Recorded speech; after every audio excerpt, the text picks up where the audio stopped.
ఆడవాళ్ళు ఉండేదే main sensitive మైండ్‌తో. ప్రతి చిన్న విషయాన్ని కూడా ఎక్కువ ఆరాట పడిపోతూ ఉంటారు. వాళ్ళు నన్ను ఎందుకు అలా అన్నారు? నేనేది చేసినా కూడా నన్నే ఎందుకు పాయింట్ ఔట్ చేస్తున్నారని ఎక్కువ భయపడుతూ ఉంటారు ఫస్ట్. భయంతో పాటు బాధ కూడా ఎక్కువ ఉంటుంది వాళ్ళకి. తెలియకుండా చాలా దిగులు పడుతూ ఉంటారు. ఇటు ఇంట్లో బ్యాలెన్స్ చేసుకోలేక ఇంట్లో పనులన్నీ నలిగిపోతున్న ఆడవాళ్ళు చాలామంది ఉంటారనమాట. అంటే వర్కింగ్ విమెన్స్ ఏంటంటే వాళ్ళ పనులకు వాళ్ళు వెళ్ళిపోతారు. అక్కడ వాళ్ళ వర్క్ వాళ్ళకి సరిపోతుంది. కానీ ఇంట్లో ఉండేవాళ్ళు ఏంటంటే అనవసరమైన కబుర్లు పెట్టుకుంటూ ఉంటారు. దేనికి పనికి రానివి. ఓకే, పెట్టుకోవడంలో తప్పు లేదు, పెట్టుకోవచ్చు టైం పాస్‌కి. బట్ ఒక్కొక్కసారి ఏంటంటే అది రివర్స్ అయి కొట్టిద్ది చాలామందికి. చాలామంది ఎక్స్‌పీరియన్స్ చేసుంటారు. నేను పెద్దగా చెప్పనక్కర్లేదు. కానీ చేసిన తప్పునే ప్రతిసారి చేస్తూ ఉంటాము. ఒకసారి ఎక్స్పీరియన్స్ చేసినాక ఇక దాని గురించి మళ్ళీ అదే స్టెప్ చేయొద్దు మీరు. మీకు ఇంట్లో ఉంటారు కాబట్టి చాలా పనులు ఉంటాయి మీరు చేసుకోవాల్సినవి. ఏదో టైం పాస్‌కి కబుర్లు చెప్పుకోవాలి అంటే ఓకే, కబుర్లు చెప్పుకునేంత వరకు బాగానే ఉంటుంది.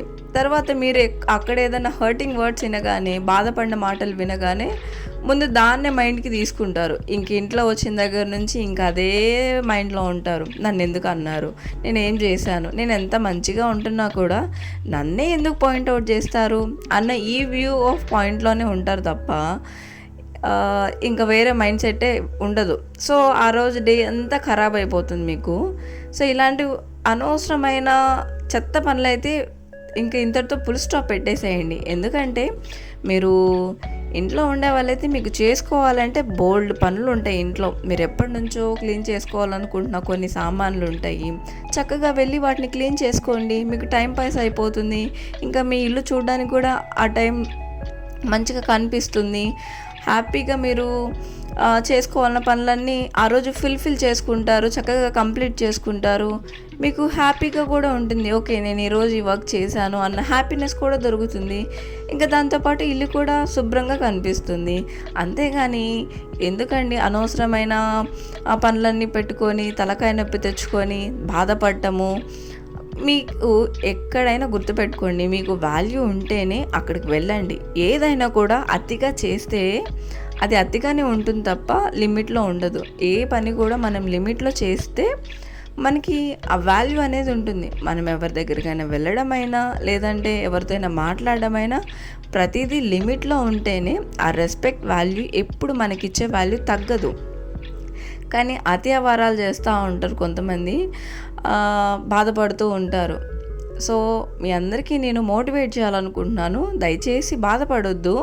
దీన్ని ఒక స్పోర్టివ్గా తీసుకొని మీరు దీన్ని ఇంప్లిమెంట్ చేసుకోండి, ఈ ప్లాన్ని కూడా. ఇంకా మీరు ఏదన్నా చిన్న షాపింగ్ చేయాలనుకోండి, షాపింగ్ చేసుకోండి హ్యాపీగా వెళ్ళి. లేదంటే మీకు క్రాఫ్ట్స్ మీద కొంచెం ఇంట్రెస్ట్ ఉందనుకోండి, అలాంటివి పెట్టుకోండి. మీరు ఇంట్లో ఖాళీగా ఉంటే మీకు కూడా మనసుకి చాలా తృప్తిగా ఉంటుంది. ఎప్పుడైనా ఎవరైనా వచ్చినప్పుడు అరే ఇది ఎవరు చేశారు అని అడిగినప్పుడు నేనే చేశాను అన్న ఫీల్ బాగుంటుందన్నమాట. అంతేగాని ప్రతిసారి బాధపడద్దు దయచేసి. దీన్ని ఒక ఇన్స్పిరేషన్గా తీసుకొని మీ పనులు మీరు చక్కగా పూర్తి చేసుకుంటూ హ్యాపీగా ఉండడానికి ట్రై చేయండి. ఎందుకంటే ఎవరు వచ్చి ఏమి ఆపదలు ఆదుకోరు. ఓకే, మీకు ప్రాణాలు ఇచ్చే ఫ్రెండ్స్ ఉంటే లేదా అలాంటి మనుషులు ఉంటే వెల్ అండ్ గుడ్. కానీ మిమ్మల్ని బాధ పెట్టే వాళ్ళ దగ్గరికి, మీకు విలువ లేని వాళ్ళ దగ్గరికి దయచేసి వెళ్ళి మీరు బాధపడొద్దు.